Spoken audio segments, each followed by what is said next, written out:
I wonder if that's $3.39 a minute or an hour. Oh, just sit there and take a little bit of a break. Oh, just sit here and take a little break. This is a good, comfy bed. Yeah. I wonder if that's $3.39 an hour or what it is.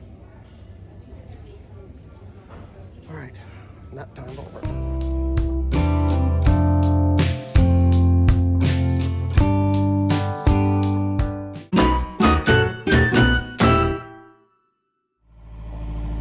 And today's episode of What Are We Going to Do Today with Dan? It's nothing that Dan can screw up.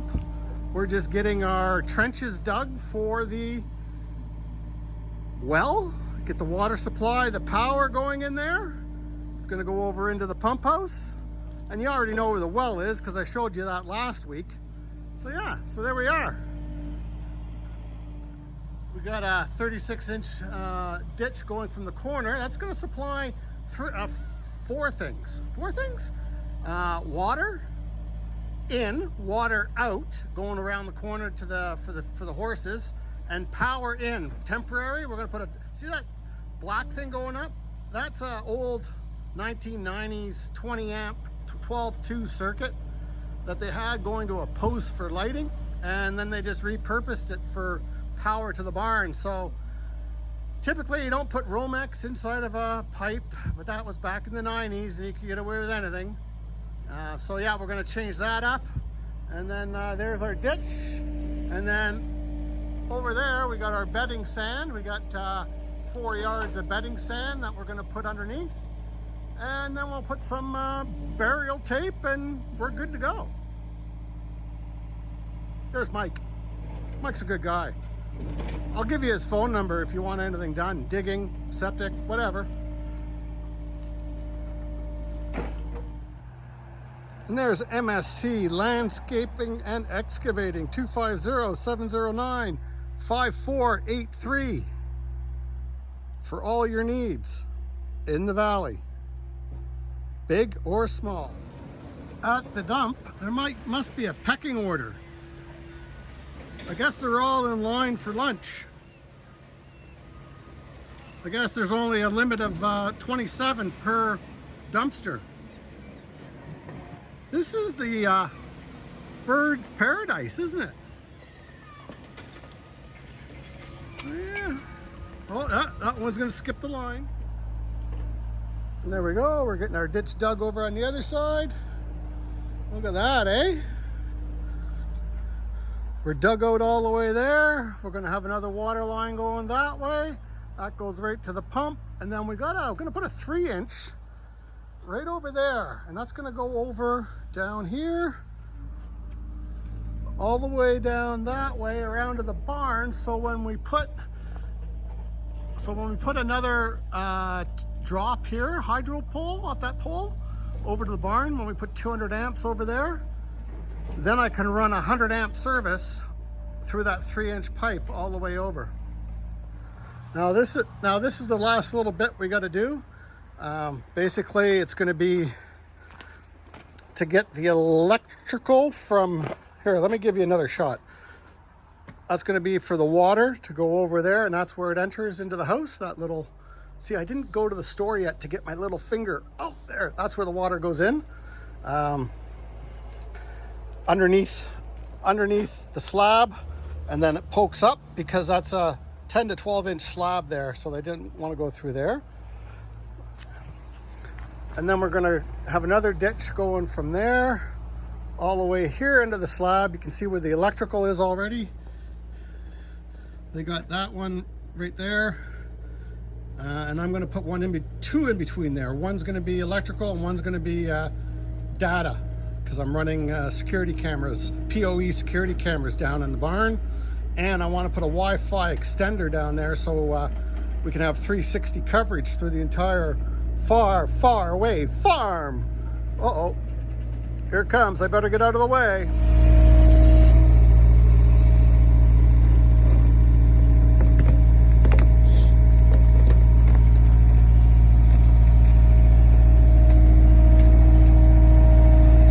was scary. We seen that white thing. We thought it was the water line or something, or maybe a conduit, but it was a root.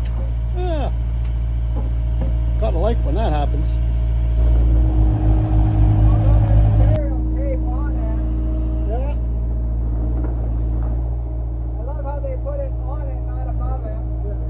And here we are again. And like I said, it's very challenging to get things accomplished.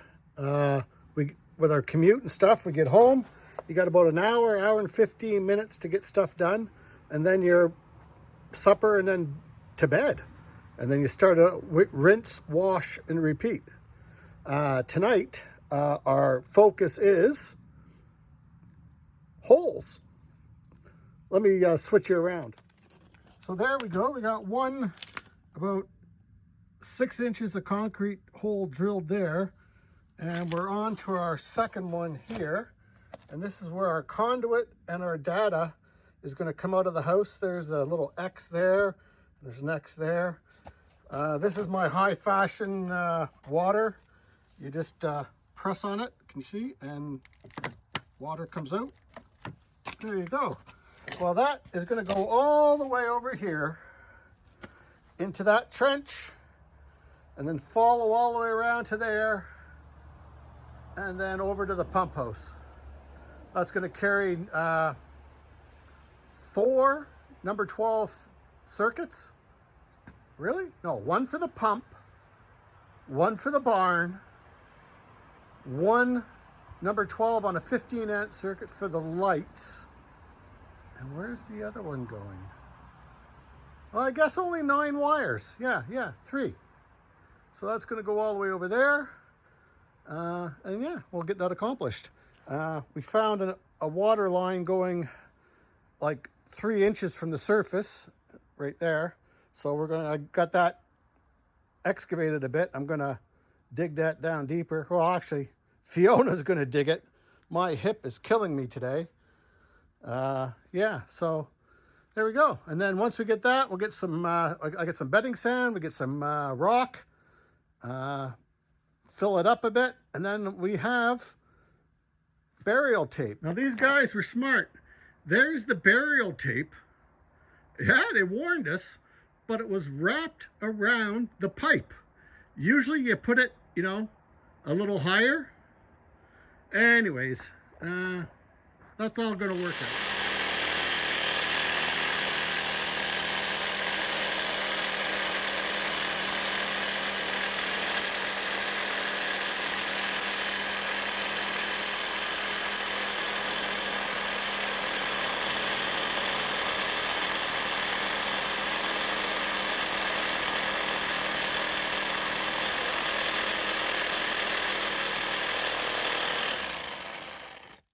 One good thing about doing this is I just burnt out my Power Fist 1/2-inch hammer drill. She was smoking drilling that first hole.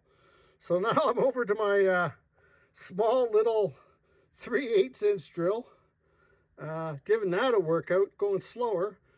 But I think I'll stop off at the tool store tomorrow and pick myself up one of them red hammer drills. Yeah. I'm using a Milwaukee coring, 1.5-inch coring bit with the extension masonry bit on it. So that seems to be working out pretty good. My laser level is off level, so it just keeps on blinking. I don't know why that's still on, but it makes it look like I'm professional. Yeah. All right, I'm going to carry on drilling, and I'll show you the end result. Well, the Craftsman 3/8 drill, that crapped out. Guess it's not meant for that. The Power Fist 1/2-inch hammer drill, that was on its last legs anyways. So now we've moved over to, let me get that out of the way, our Milwaukee 1/2-inch hammer drill with a 8-amp forge. We'll give that baby a try. We've gone down 2 inches with it. Where with the 3/8-inch one, it was taking forever. But that handy watering trick sure works out. Well, here we are replacing the lights. Those lights right there. Seem to be outdoor lights. Unfortunately, Well, not unfortunately, let's walk back here. We replaced them with that light there, which is a nice light, but the light bulb is over on this side, so it only lights up this half of the fixture. This half is dark. Here, I'll show you. So there, it only lights up that half there, and the other side is dark. So I was wondering maybe flipping it around and having this pointed down, but that's the orientation that the light goes in. I guess it's all about aesthetics and appearance. You know, I used to hand twist my wire nuts, but now with the invention of this thing, man, it's so simple. I don't know if I'll be able to do it with, maybe I'll have to hold that in my mouth. All right, so there's one going, but that guy's not going. So I started chasing my tail. There's no live wires in there. This one was apart, everything's connected, and all the wires seem to be going. So I don't know where those wires are coming from. But then I come down here, and these two weren't working. Well, hold it. Is this one not working? Oh, that one's working there now too. So these two weren't working. So I'm going, what the? And if you notice, I got it orientated in the down position. So I take that apart and I go, could I have done something wrong? I'm not sure. So I take it out and I delve in deeper, and there's 4 wires coming in. I'm going, well, there's 3 I see. Where's the 4th set? Well, let's come down here. They were, like, I only had like an inch and a half, enough that went into these little connectors, which I don't believe are rated for 120. But anyways, since they had little stubby wires, they used that to connect the neutral and the hot. So, but one of these, was it that one or this one? I think I uncrimped that one. So it was this one here that the neutral wasn't connected on. So with that not connecting, it didn't provide power to there. But now that works. So now I still got to figure out why the one down at the other end's not working. That one way down there. Ooh, my new finger. That one way down there. But that's for another day. And when we talk about brilliancy, there we go. You just wrap your buried cable tape right around your supply line. Yeah, typically, well, that's okay because it has to be, you know, within 6 to 8 inches of the surface.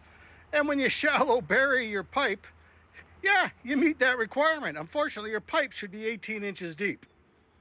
Oh well, on we go. We got to dig from there over to there and connect those with a conduit to come all the way over to there. All right, so let me bring you up to speed. You were here when I drilled those 2 holes the other day, and I let the blue smoke out of my impact power fist drill. So before I let you in on plan B, there's the power fist 6.5 amp, 1/2 inch impact drill that I let the blue smoke out, and I tried putting it back in, but it wouldn't go. So the plan was to drill those 2 holes, then come over here and dig underneath. But then this is 7 feet, well, 6.5 feet. I know those guys in World War II were able to dig tunnels, but yeah. So the next plan was I was just going to dig a hole or cut a hole in the concrete halfway.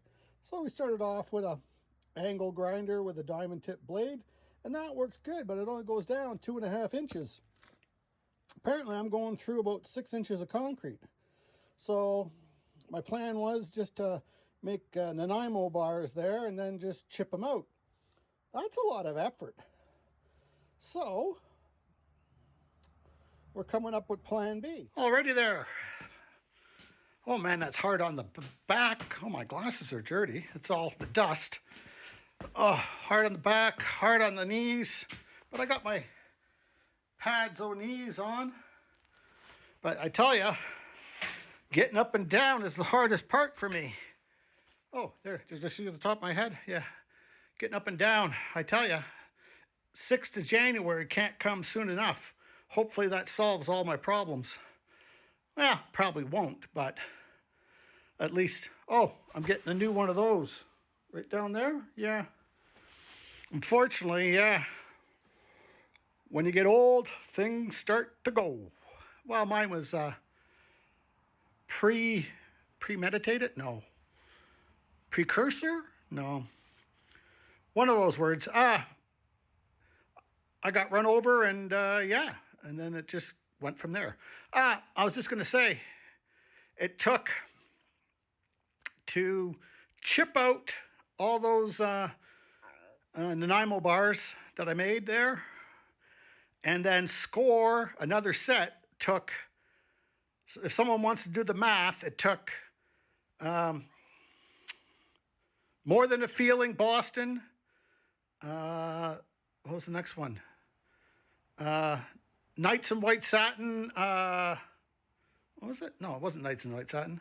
Well, the next one was Eagles, Hotel California. And I just started to listen to Bruce Springsteen, Thunder Road, when I came in.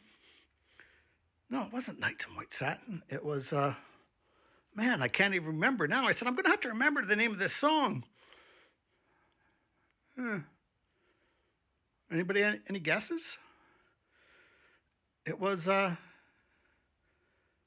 it was Kansas. A horse with no name. So just beware if you're digging trenches around trees or what used to be a tree.